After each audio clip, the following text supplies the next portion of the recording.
So galaxies have a few things in common, but a lot of differences. They're very different than stars. Stars have a lot of similarities across the board. Okay? Every star is a sphere. Every star is characterized by some temperature, has some luminosity to it. Not a lot of variety going on with stars. Galaxies, on the other hand, do have a lot of variety. In fact, each galaxy is unique in its appearance and very dramatically different sizes and star makeup that occurs in these things. Stars don't interact with their neighbors very often. Galaxies do interact constantly with their environment. We talk about stellar birth and stellar death. We don't talk about stellar life too much because nothing happens. Galaxies are not like that. We don't talk about galaxy birth, as I mentioned before, because we haven't really seen what that's like. We don't talk about galaxy death because we don't really say galaxies die. Okay, we envision a galaxy like an organism, where the stars that make up the galaxy may be individual cells that can be born and die, but the organism lives on. And that's how you should think about a galaxy. Individual stars are born and die, but the galaxy will live on. So we don't talk about galaxy death. But galaxy life's a big deal because there's a lot of interaction with its neighbors. So let me give you some different varieties here. So this is another disk galaxy. This is called the Sombrero Galaxy. And what's different about this is that it's edge on, and the halo is a very dominant feature here. It really stands out. It's very easily seen. Again, the haziness that you see in the image is due to all these pinpoints of light, not a gas of any kind. It's not a reflection of a gas. So that's really different. In fact, it's hard. This image here is really bad. You can't really see the structure, but in other images, because the projector doesn't really show it that well, but huge, huge structure to it. It extends beyond the disk. The disk itself looks extremely uniform. I mean, we don't see any structure in it at all. Again, it's edge on. You can't really see it that well. But as far as spiral arms are concerned, not clear that those even exist. So this is a different spiral. Very different, actually. This one's even more different. We call this one a barred spiral galaxy. And 2 spiral arms, huge bar structure. Spiral arms start from the edges here. Lot of star formation. All the blue color is star formation. So this is a really active galaxy. But again, dramatically different appearance than other disk galaxies. This here is an elliptical galaxy. And this, I really tried, but this is the sexiest picture of an elliptical galaxy I could find. Honestly, I tried. There's not, elliptical galaxies are very dull, and there is very little detail in them. And in images, they appear as just a fuzzy ball, and there's not much to see. Now, that makes sense, actually, because if you go back to this picture here, this is very impressive. There's a lot of detail here. But then you ask yourself, why? What is this galaxy made up of that shows? Okay, there's basically 3 features that define the appearance of this galaxy. Okay, the blue color, okay, which is all throughout. There is dark nebula. Okay, you can see the dark nebula, okay, in the arms especially. And then there's this dull crap in the middle. That's mostly halo kind of stuff. Okay, older stars, not a lot of luminous stuff. If you were to strip away the blue color and the dark nebula, you end up with something that's basically this. A fuzzy ball that can be more stretched out or more spherical in shape. And that's really all this is. This elliptical galaxy here is made up of primarily older stars, stars like the sun, giant stars, white dwarfs, but there's no O stars in here, no B stars, no A stars, no recent star formation, very little dust and gas to the point where there's no star formation that takes place. This galaxy is effectively dormant, we say, dormant. Okay, whereas this one is alive in the sense that star formation is an active thing. When we look at galaxies, the level of star formation is a really important factor. And what shows that is the blue color, okay, or like for the Whirlpool galaxy was the red color because there was so much dust and gas there, and the dust and the gas. If you take that away, you have a halo. That's just the halo of a galaxy. So not very impressive in any way, actually. This one is called M82. It's also known as the Cigar Galaxy, and it represents a small class of galaxies that we call irregular. And basically, if you're not a disk galaxy and you're not an elliptical galaxy, you're an irregular galaxy, which just means you don't fit into the other two categories. And irregular galaxies are just that. They are irregular, okay? But they have some common characteristics. There is usually star formation taking place in them. There's usually a lot of dust and gas. There's usually evidence of a collision, merger, something. We believe that the vast majority of irregular galaxies are like that because they are a galaxy that was mangled by something or a piece was ripped off of another galaxy, but you're seeing like the remnants of something that probably was a disk or an elliptical galaxy. And that's irregular galaxies. All right. So one thing that astronomers noticed when studying these things throughout the 20s and the 30s when we first discovered galaxies is that galaxies have a lot of variety in their appearances. Okay? And what you do in science, when you see things for the first time that show a lot of variety in their appearances, you create a classification for them, like we did for stars. The way it worked for stars is absorption lines really stood out. And that was the classification is based on. Here, the classification is based on their shapes and their sizes, how they just the physical appearance of them, actually. And so Edwin Hubble initially created the classification for galaxies. And so there's three categories for galaxies: elliptical, spiral, irregular. As far as elliptical galaxies are concerned, elliptical galaxies are given a capital letter E for elliptical, and then they're given a number, and the number corresponds to how elliptical the profile is. Okay, a 0 is basically a spherical galaxy. This is being basically just a ball. 7, however, or 6, it goes up as high as 7, is how elliptical the profile is. In fact, there's a little equation that will actually give you that number. Okay, if you measure the axes, okay, of the ellipse. So something that's 6 and 7 is just very stretched out. Again, that's the only thing you can base a classification on because that's the only variety that happens in elliptical galaxies. They're either a spherical ball or they're stretched out. Okay. Now, before I get into spirals, let me explain why this classification is useful. The whole purpose of doing the classification is this.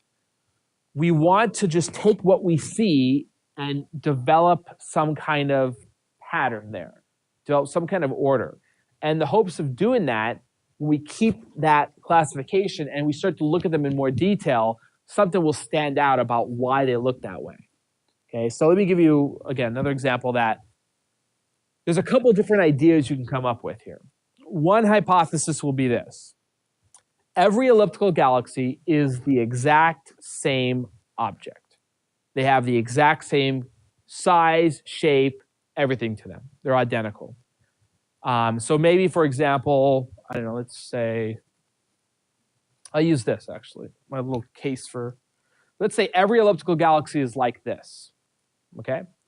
And the only differences that happen in elliptical galaxies is due to line of sight. So that means a galaxy could look like this, or it could look like that, or it could be at some other angle. And the reason why we see some are spherical, like that one at the top there, is because you're looking at it from this perspective where you can only see it being spherical. Okay? This is more elongated, so you would classify that as a 6 or a 7. Now, the way you would verify that that hypothesis makes sense is by going out and counting effectively how many of these different types you find. Okay, so what do you think would happen in those numbers if every elliptical galaxy was identical to something like this? How do you think the numbers would come out if you started just counting up different types of these elliptical galaxies? Any idea? Would you expect to find more of one type, less of another type, equal amounts? What do you think?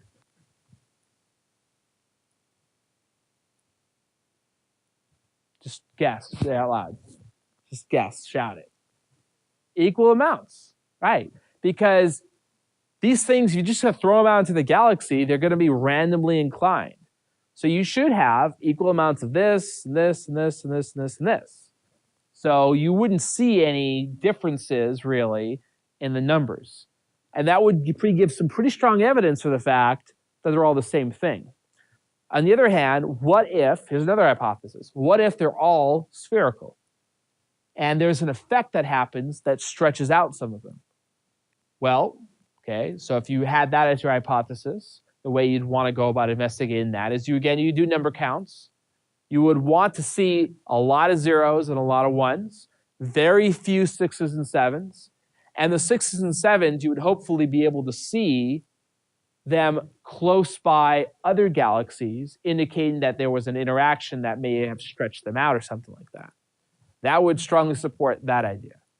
Okay, so a lot of good ideas of this stuff. This is almost a 100-year-old idea of classification. And we have a lot of ideas, and nothing has come from it. Nothing. This classification has been mostly fruitless because there's a lot of reasons. It turns out that the environment of galaxies is enormously complicated, and there's a lot of other strange factors. One of the factors being this. These elliptical galaxies are really not easy to find because they're these faint, fuzzy balls in space. Doing number counts is really challenging. In fact, the closest galaxy to our galaxy, the absolute closest one, we didn't know about until about 15, 20 years ago because it was like one of these and we just missed it. We literally missed it, and they only found it recently. Because it looks like garbage. And nobody paid attention. But on the other hand, spiral galaxies stand out. They're luminous. They're usually very large. There is sort of a bias in our galaxy studies. We find way more spirals than we do ellipticals. But we know through a lot of studies that more ellipticals exist in the universe. It's just they don't stand out like spirals do. So it's very challenging. And there's other factors like you want to get accurate distances to things. That's challenging to do as well. It's a lot of factors. But there's a lot of ideas, but I don't think anything's really going to be settled until we really have a good sense of how galaxies form. The replacement for Hubble that's going up, the James Webb Space Telescope, is hopefully going to be able to look far enough back in time and space to answer some of these questions. But it's kind of like figuring out how, humans grow up and age, but you don't know about children. You have no idea that children, you just find people and they're like, they're 20 years old and they're there. That's the first time you see them. And you just missed out the first 20. That's kind of like this. Like we don't have children galaxies to look at. And that makes studying how these things evolve and form very, very hard to do. All right. Okay, so anyway, spirals, the way these work,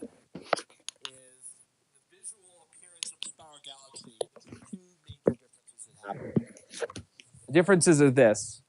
There's the nucleus of the galaxy, and then there's the spiral arms. Capital letter S for spiral, lowercase letter indicating what the spiral arms of the nucleus are doing. Now, for an SA galaxies are ones that have a very dominant nucleus. The nucleus might represent a half or a third of the diameter of the visual diameter of the galaxy. And the spiral arms are not very noticeable. They're very tightly bound to the nucleus. As opposed to an SC galaxy that has a much smaller nucleus and the spiral arms appear to be the dominant feature. They're long, they extend far out from the galaxy. The Bs are kind of in the middle. B generally has a dominant nucleus, but the spiral arms aren't as tightly bound. They extend out to some extent. And that's the differences between those. Now, you saw that spiral galaxies have a bar structure, so we actually tack on an additional thing here. If a spiral has a bar structure to it, we add a capital letter B to its classification. So SBA, SBB, SBC. Okay. So that's the classification. Elliptical, 0 through 7. Spiral, it's either barred or not, ABC. And then irregular. All right. Now, by the way, this galaxy in this picture here, any idea how you might classify that? It's actually SBB. The reason why it's SBB and not SBC is because the nucleus is still a very significant object. It's actually, the nucleus is almost half the diameter of the whole thing. Now, the arms definitely do not resemble an A type. That's not an A in any way. So when you see the arms like this, the question becomes, what is the nucleus like? The nucleus generally has to be kind of very small in appearance. The arm's got to be a really dominant thing. And so we actually classify this as SBB galaxy. Okay, so the next two questions here, I'm going to wrap it up with these questions. So if you have cards, let's use them.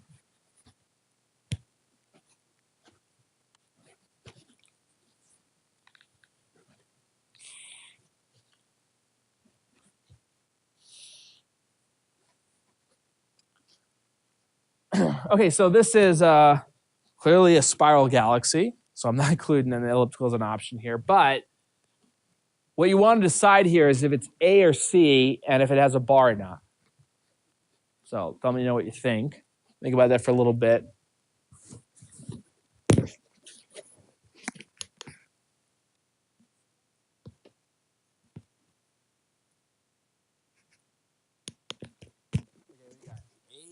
B. Oh, we got all of them out there. All right. The answer here is B, SC. Okay, first of all, this does not have a bar. Now, I'll tell you about how you determine if a bar. If you have to question whether it has a bar, it doesn't have a bar. Okay, if you have to question it, it should be really obvious. This one's got a bar. Okay, another way to look at it is you look at where the spiral arms start. They start in the center or they start out from the center. That's clear as a bar. I mean, the ones that have a bar, like that has a bar. That's clear.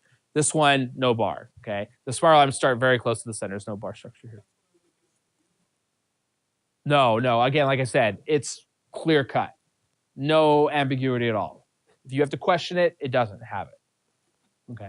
Now, as far as SA is concerned, the nucleus is very small relative to the whole object. The spiral arms are enormous. Yes. The one previous, SBB, it has a bar and it's a B. Okay, because large nucleus, small spiral arms. Small nucleus, huge spiral arm structure here. Okay, it's gorgeous. So that's an SC. All right. All right. What do you think about this one? Don't laugh at it. The developmentally disabled galaxy. It's trying. Those arms are just, they're sad. They're sad. It's special. It's nice. I like this one. All right. B's, no, we got them all over the place here. Okay, well, it has a bar.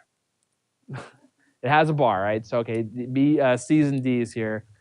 It'd be an A, okay, because the spiral arms are sad. Okay, they're just pathetic. And there's, okay, clearly the bar is from here to here. Okay, but again, the nucleus is pretty significant, but the spiral arms are very, very, very poor. Okay. But this is a cool galaxy because it looks like a TIE Advance. That's what it looks like. Or a TIE Interceptor, depending on how you look at it. But it looks more like a TIE Advance. Yes. What? Yeah, TIE Advanced. For a while, I called it a TIE Bomber, and somebody pointed out, but a TIE Bomber has actually 2 cockpits in it. This has 1, so it's not a TIE Bomber, it's TIE Advanced. Okay, anyway. So I'll give you sort of a survey of how other galaxies look. And this was something that was realized pretty quickly when, in like the 20s and 30s, after galaxies were discovered, there was this huge flood of observations made of just hundreds and hundreds of galaxies. And Edwin Hubble created a classification system for galaxies based on their appearance. Now, I've mentioned classification system once before, but let me just reiterate the importance of this. This is something that is very commonly done in science. When you find something new, and there's a lot of variety in what you see, one of the things you want to do is create a classification based on the appearance of what you're looking at. The point of this is by creating a classification based on what you see, organizing things by patterns that you can see. There's a lot of other kind of pattern or order that kind of like rises out of investigating the classification. That's the hope. Now that worked for stars, by the way. We realized that spectral lines, the absorption lines, correlated with temperature. And the only way we were able to know that is because we classified everything by spectral lines. Anyway, all right. So when it comes to classification, there are elliptical galaxies.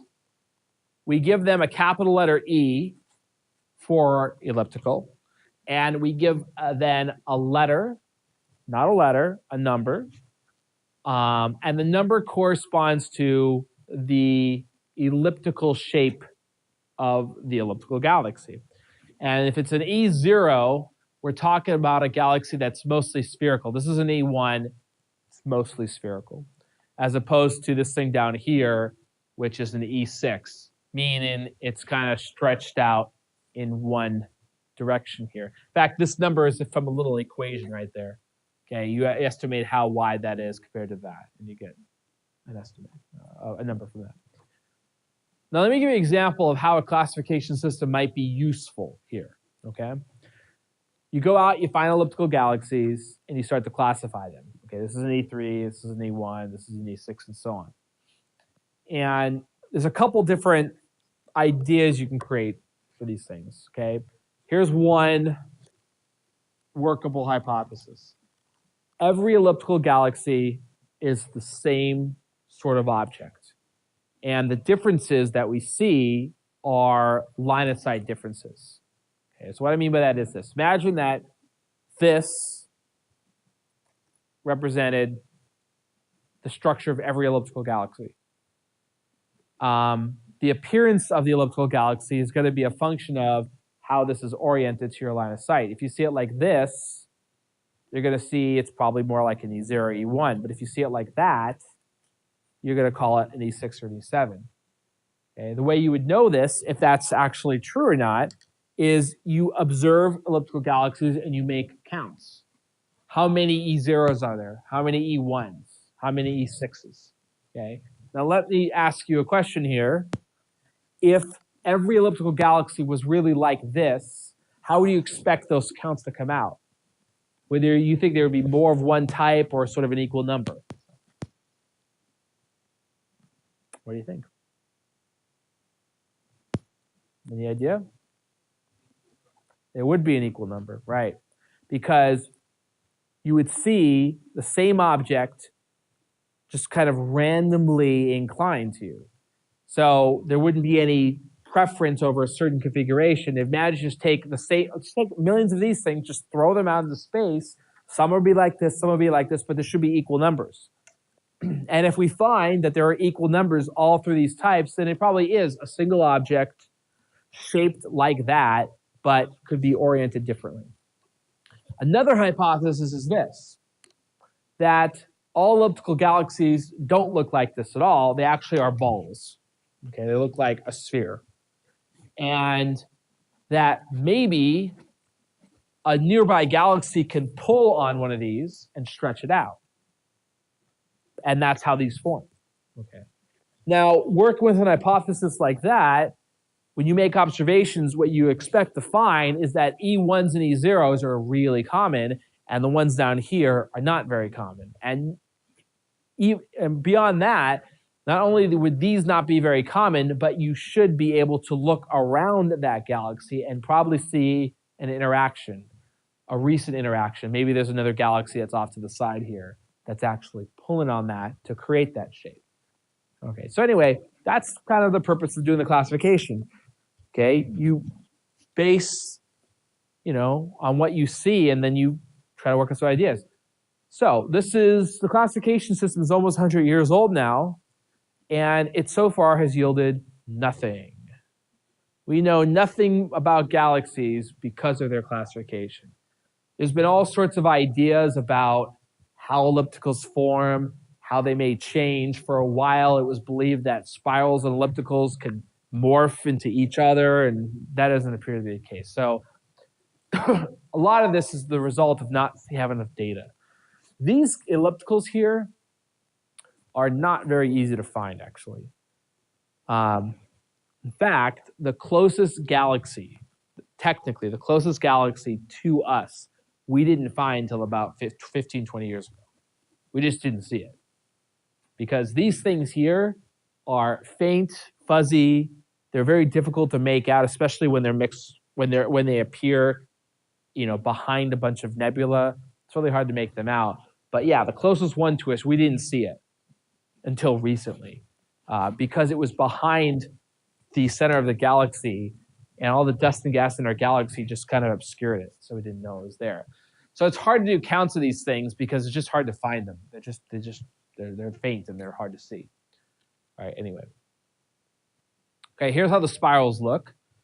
Spirals get a capital letter S for spiral and a lowercase letter A, B, or C based on two things: how the nucleus looks and how the spiral structure looks in the galaxy. Okay, an SA galaxy is one where the nucleus is kind of big and the spiral arms don't really have much of appearance to them. They're small and they're tightly bound to the galaxy.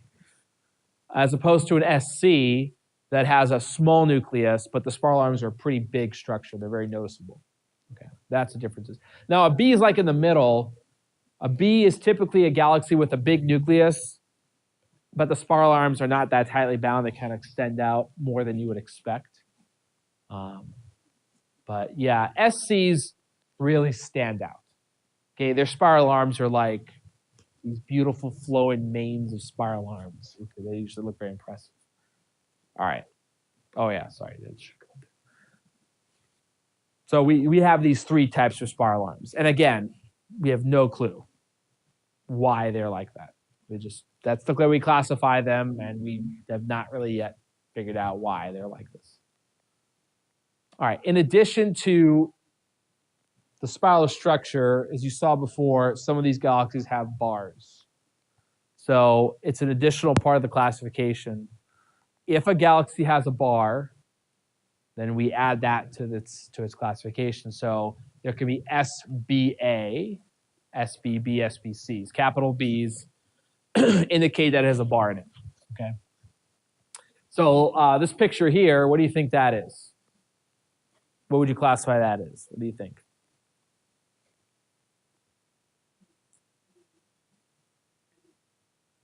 SBB. The reason why you call it SBB is this. The arms are not consistent with an A. The arms usually are almost indistinguishable. It looks just like a solid disk almost. It's hard to tell. These extend out a bit more. This is ridiculous, right? Okay, now, but also it's a B because the nucleus is kind of big. It represents almost half of the diameter of the object. Whereas if it's a C, that should be much smaller in size. So that's how we do that. Okay, so let me I have a couple of these I want to test you on. So if you have cards, I don't have many questions today. I think these are the only questions I have, but you can use your cards or just sign it or whatever.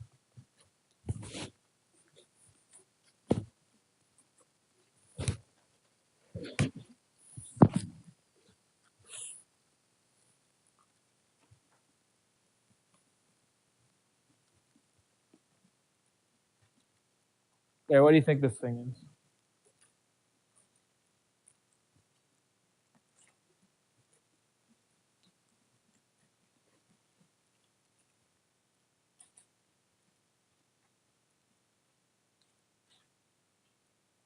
Okay, C kind of almost a little more B than anything else, and that's right.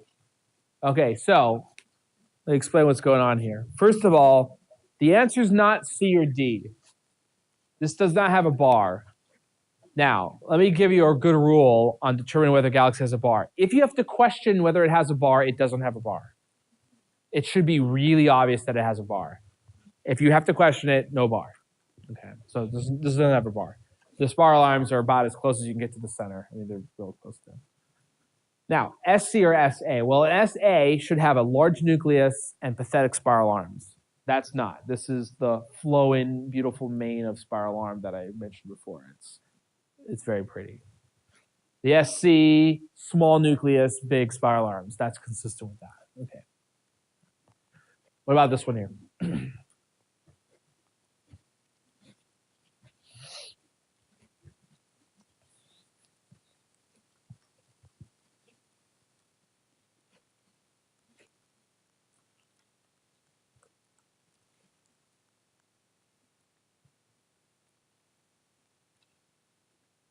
Okay, lots of C.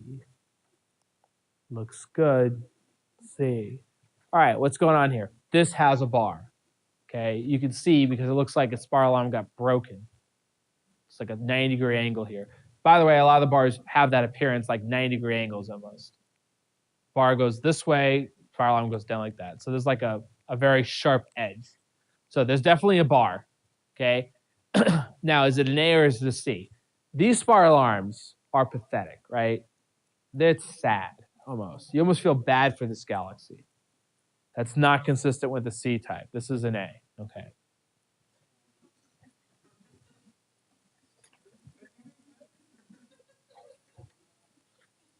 Okay. Well, this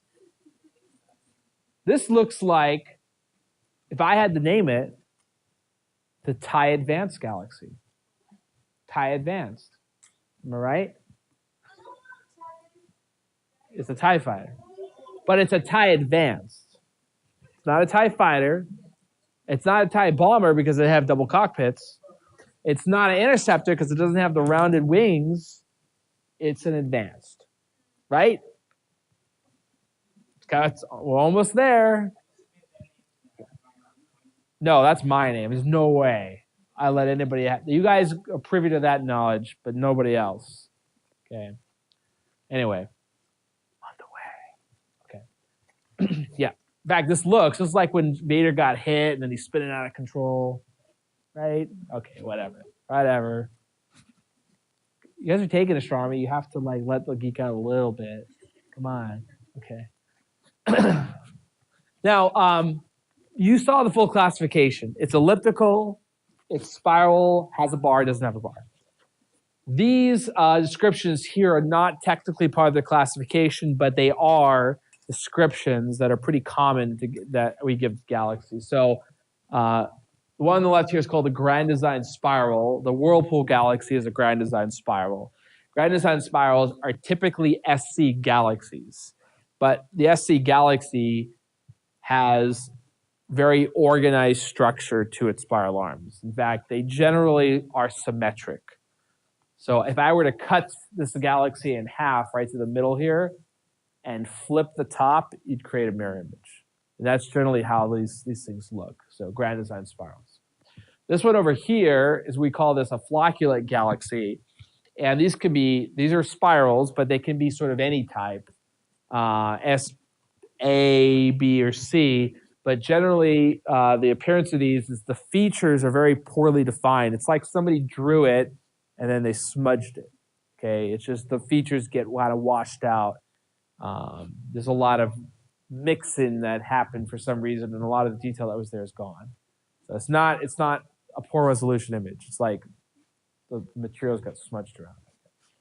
All right. So anyway, those are just common things we call. Anyway, that's a Whirlpool galaxy again, but it's Grand Design Spiral. All right, and so there's also the irregular galaxies, and like I said, a regular galaxy just doesn't fit into the other two types. It's not a disk. It's not elliptical. It's just something else.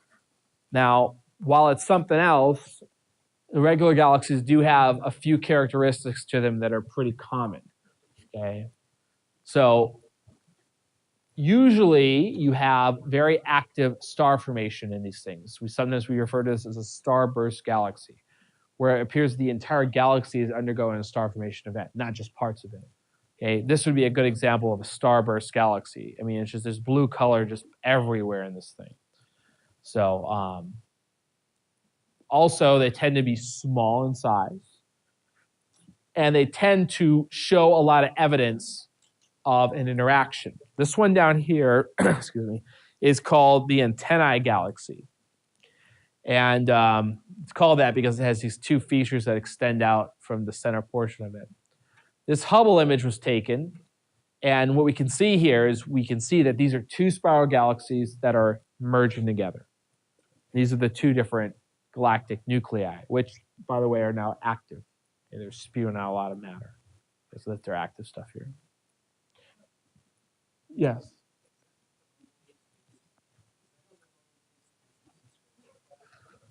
Yeah, the reason why it does that is the Hubble's camera is basically a square, but you see this structure to it here because these three parts here are devoted for other things.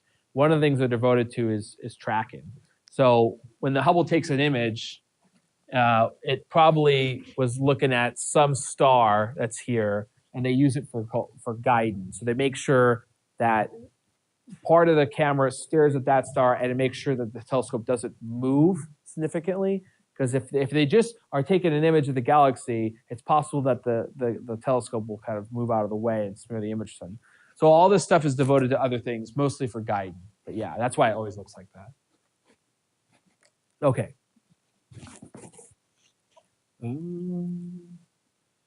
Anyway, so as far as irregulars are concerned, as far as structure, no kind of structure at all, but star formation, recent collisions, small in size, it's very likely that every irregular galaxy is a result of something that happened. Okay. All right, so what we want to find out now is this. We want to start looking at some of the properties of these things. And just like we talked about stars, when we want to get into properties of stars, the first thing we have to do is say, okay, well, how far away are these things? That's what we have to figure out for galaxies as well. Okay. Now, you've heard about one of these methods already. Okay. It's called the Cepheid variable method. And the idea is you search for these giant stars called Cepheid variables. They pulsate. They get brighter, they get fainter. And you determine how long it takes for a cycle to happen. Brighter to fainter to brighter. That's the period of it, some number of days usually. That can be related directly to the luminosity of it at its peak brightness. So you know how bright it's supposed to be. You see how bright it is. The difference has to do with distance. And so this is a way that we can determine distances to stars, to these Cepheid variables, and we obviously would associate them with a galaxy or something like that. This is how Edwin Hubble was able to determine the distance to Andromeda. He found Cepheid variables in it, got the distance to those, and because those stars are associated with Andromeda, that's automatically distance to Andromeda. There's another way we can do this. It's with type 1 supernova. This was the supernova where it was a white dwarf that got mass. It's not that boring. Come on, man. It's where the white dwarf is dumping mass on, a giant star is dumping mass onto the white dwarf and then it explodes. This mechanism here, by the way, is very precise. It happens the same way every single time. So we know exactly how bright it is when it explodes. Same deal. We know the luminosity of the object. So if you know the luminosity of the object, you compare it to its apparent brightness and you know its distance. Both of these methods fall under a category called standard candle methods. Okay, standard candles are where we know how bright they're supposed to be, and we compare them to how bright they appear, and the difference is due to their distance. Okay, that's how that works. Okay. Is that clear what I'm talking about there? It's the brightness law. Okay, we know that light follows an inverse square law. If you see it and you know how bright it's supposed to be, the differences are due to distance. That's the idea. All right. Now, both these methods are great. The top method here is a really nice method because Cepheid variables over the course of our lifetime are always going to be there. They're like these beacons in space blinking on and off. We're always going to see them. But you have to find these objects, for one, and you have to be able to associate them with another galaxy or something like that. So for nearby things, this is really great. The problem is when galaxies get so far away that you can't make out individual stars. So you really can't find these things. And so the method, this top method here, is only effective for nearby stuff. Okay, if the galaxy is too far away, you won't be able to see these objects. That's a problem. This is a great method too. Unfortunately, it's not very reliable because you're dependent on a star to explode, which is a one-time event. It's not always going to be that way. So it's not something you can rely on. You look at a given galaxy, you wait for it to explode. No, you can't do that. So, but the upside to this is that these are so bright, it doesn't matter where this takes place in the universe, you can see it. No matter how far away it is, other side of the universe, you can see the explosion. So let me give you some examples of this stuff here. So this is two images of the same galaxy. Okay. The one on the left is a little fuzzier, probably because that night the sky wasn't as forgiving as the sky in the image on the right. But there is a difference between these two. Okay, there's a difference. It's like when I was a kid, I got Highlights magazine. They always have like, oh, you see it? Where? What? What do you see? The big. It's not that big, but it is a. Yeah, there's a dot here that doesn't exist over here because a star just went supernova in this galaxy from here to here. I know, right? Now, that's good because we have a before and after picture, and this is the apparent brightness of it. We know how bright those are supposed to be, as long as they're the right type of supernova, by the way. And we could get the distance to this galaxy. Okay. Now, this, however, is a galaxy where you can see, actually, individual stars. So you could use the Cepheid variable method for this. This is a nearby galaxy that you could do, but you could also do supernova here. But again, that's not very easy to see, and it's a one-time event. That star will never explode again. Now, another star may explode in the galaxy, but we estimate that on average, you get a supernova every 100 years in a galaxy. So if this just went off, likelihood of another one going off is probably not so good.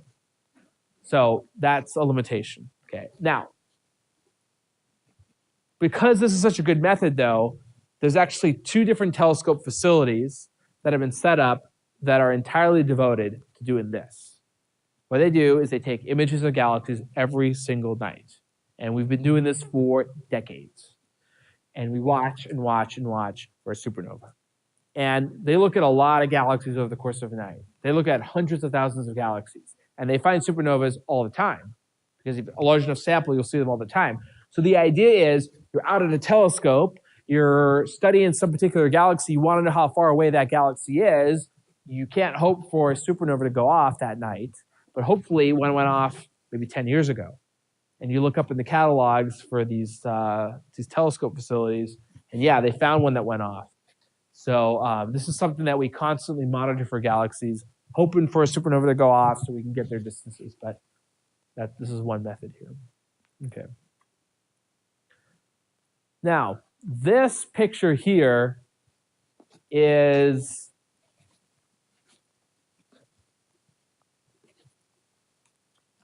well, I'm gonna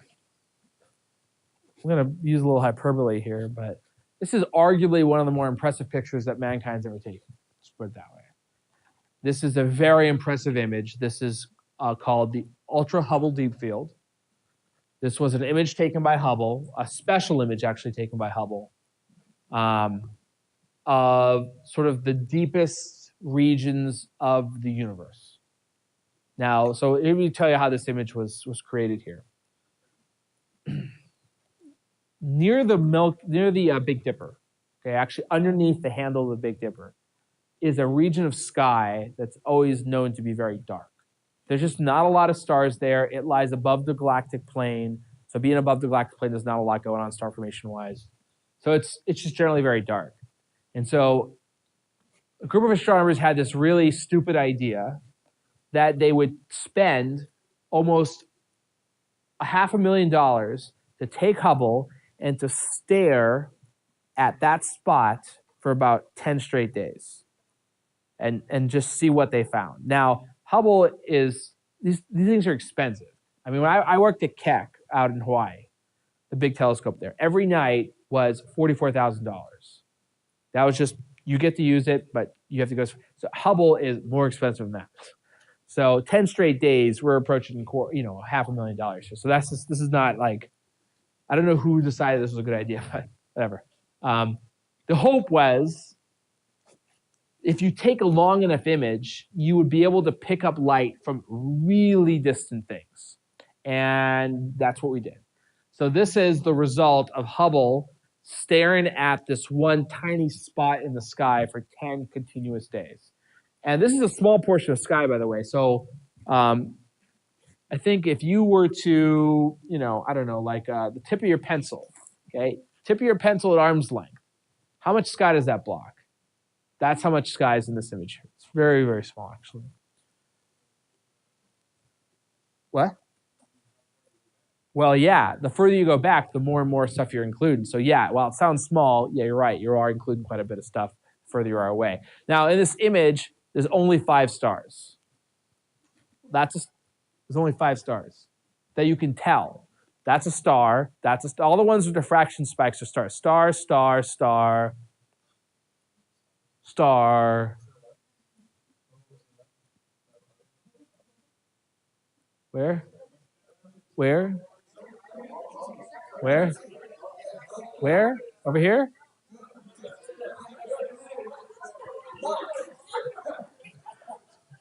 Oh, right there. Oh, yeah. Okay, good, good. Sorry, I thought my kid was talking to me for a minute there. All right. Dad, can you hand me that thing? Where? What? And they get so angry that they decide to get it themselves, and then they throw it at my face. So that's great. Anyway. All right. Yeah. Star, star, star, star, and there's some other star here. I don't know where it is. All right. So other than that, everything else is a galaxy. Even the tiniest little smudge of light here, that little nothing right there, that's a galaxy. Yep. Well, there's stars, right? But these are 5 stars that happen to be in our galaxy. Everything else is outside of our galaxy. And so we're seeing like the most distant things. These are very far away stuff. In fact, the most distant galaxy in this is this dot right there. And it's, and the reason we know that is because it's hard to see it in this image, but on my laptop, it looks really great. It's this really deep crimson red, actually. And it's red because it's redshifted by the expansion of the universe. It's shifted so much that all of its light is in the infrared, all of it. And that's why it looks that deep red. And the object we're looking at that object as it existed about 12 billion years ago. Well, question. Yeah. Okay. So now what's cool about this image here is we're getting a glimpse of galaxies that are very far away, and therefore, these galaxies look younger because this light has taken so long to get to us. Now, in this image here, though, how the heck would you get the distances to these galaxies? Because you can't use Cepheid variables, because you're not going to see an individual star. You cannot use supernova, because this took it's a 10-day image. We have no idea if there could be a bunch of supernovas in this image. We can't tell. And this little smudge of a dot here may not be how the galaxy looks. That just may be a supernova that went off in that galaxy, and that's why it looks that way. So the only other way we can do this is we can do a couple things here. We can do something that's really crude, and that's say, well, that's a spiral galaxy, and let's just assume it's exactly like our spiral galaxy. It's 100,000 light years across, and based on its angular size, we'll figure out how far away it is. Not very reliable. Okay. That's some things that we do. Some of these elliptical galaxies here, same deal. We have to assume how big they are, which could be totally wrong, right? The other way we do this is we work on Hubble expansion. And I'll talk more about Hubble expansion next class when we talk about cosmology, but the idea is Edwin Hubble witnessed in the late 20th century when he was studying galaxies, 1920s, that the further away a galaxy was found, the more it was moving away from us. And in fact, there's a linear relationship here between distance and speed. And this can be used to determine distances, actually, to galaxies. Based on how fast they move away from us, their redshifted lines, we can estimate how far away they are with this equation. That number right there, h naught, is a fundamental constant of the universe. It's estimated to be about 70 kilometers per second per megaparsec. What that means is for every megaparsec an object is away from us, it moves 70 kilometers per second away. Okay, so if 1 megaparsec away is 70, 2 would be 140, and so on. And so the further you are away, the faster you go. And so based on how fast they move, that's how far away they are. So back in this image over here, this little red dot is the fastest object in this image, and it's the furthest away. And therefore, we're seeing it further back in time. That's the idea. Now, this image presents a little bit of a problem for us, though. It's very hard to study an image like this because the distances to these objects all vary. When we look at some of the distances here, we get things that are on orders of millions of parsecs, which are millions of light years. So the idea of look-back time becomes a very strange thing here. This picture of the Hubble Deep Field is not a picture in one moment in time. It's actually a picture of billions of years of time all stacked together. This galaxy is probably closer to us because it's larger than that spiral galaxy. But we are seeing this more recently than we're seeing that one. So you're seeing galaxies at all different ages of evolution here. It's very confusing, actually, to see that. So we have to be very careful when we study images like this because we need to know the precise distances of things so we can dissect how old stuff actually is. But it's a very odd image. It's almost like, a family portrait, but say the speed of light was not as fast as, say it was like super slow. The people in the front row would look a different age than the people in the back row because they're one's closer. That's weird, right? But that's the idea. People in the back row would actually look younger than the people in the front row because the light would take longer to reach the camera. So that's sort of what we're looking at here. All right. Any questions about those ideas? Okay, so let me get to where I was going to get to here.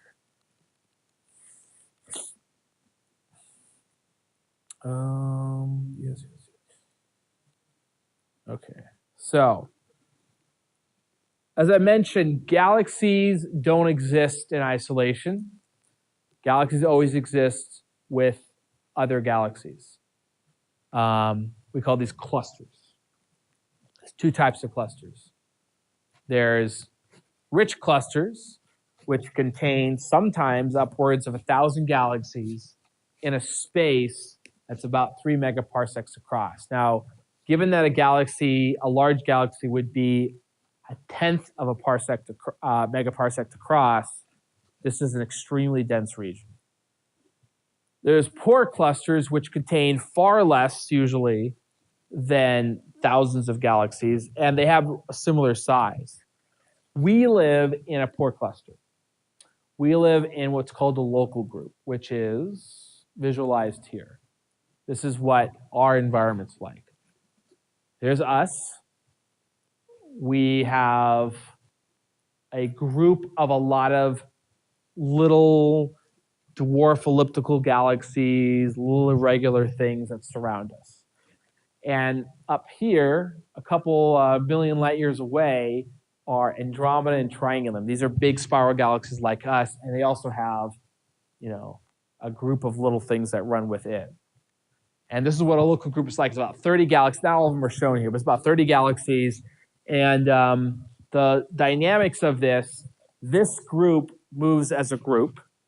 This one moves as a group, and we kind of do this like seesaw thing. We kind of go back and forth. We're traveling up, it's traveling down.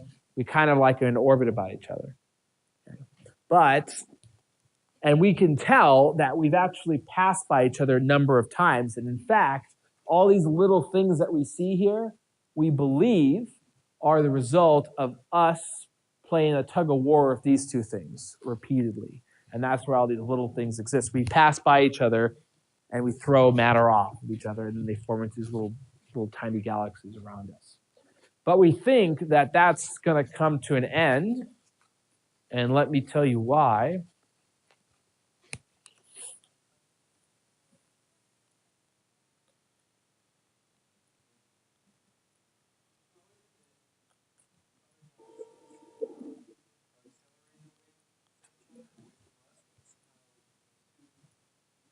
Well, the observation is on large scales. So locally, there's other forces that can overcome the expansion. Yeah, that's really local. You have to get to distances that are 100 times larger than that before you really start to see the acceleration. Yeah, the further something is away, the faster it's moving. But locally, gravitational forces can overcome that stuff. Yeah. Okay, so yeah, this guy is wacky. Yeah, this is a show from the 60s. This guy, Julius Sumner, he did all these like demonstrations, like these physics demonstrations, and he's just like, it's really cool because I actually watch his videos because one, he's a maniac, and two, he has some really cool demonstrations. So when I'm like interested in like wanting to show something, I'll look up a video he did on like, I don't know, like air pressure or something, and all something cool, so I'll read it. But I mostly have that there because every time I open YouTube up, you guys see what I recently watched, and you make all these dumb comments about what I watched. So I want to avoid that. Okay, because in reality, it's mostly like what my kids watch. So like, yeah, basically it's like my son's all like Minecraft Let's Plays, and my daughter's like Monster High, Ever After High, My Little Pony. So my daughter's, she likes actually we have to like prevent her from watching certain shows. Like we don't let her watch Ever After High and Monster High. No, there was one that was really bad. What was it? It was I don't know, because the girls are so bratty that she starts acting bratty. And it's cute, but it's like, no. Yeah, there's this one show where it's really bad. It's, oh, The Littlest Pet Shop. Yeah, the girls in The Littlest Pet Shop are nasty. They're horrible. I think it's that show. But like she starts taking on some of their characters. I'm like, that's not okay. Like you can't be. And it's funny because they always have the same kind of story. Or like there's this, there's like these two girls and they're so mean. They call like, but then what happens is something dramatic happens and they learn their lesson and everybody gets along. But that's like 90% of the episode is these girls like making fun of everybody else. And then the last like minute, it's like, oh well, they learned their lesson. But that's not what you see. You just see 28 minutes of them just being horrible to each other. And it's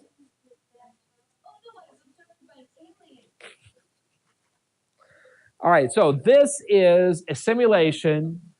Now, this is based on our current space motion, our space motion and Andromeda. And based on the directions we're heading, this is a simulation of how we envision the next 10 billion years are going to go down. All right. So we're there. We're happy. We're spinning like that. Rotation takes about 250 million years. So that's us. This just shows us. And then Andromeda's over here with Triangulum. Now, our mutual gravities are pulling us together. And so that's what's going to happen. Now, normally, we kind of pass each other, and we're okay. But our recent motions look like this is going to be a collision. So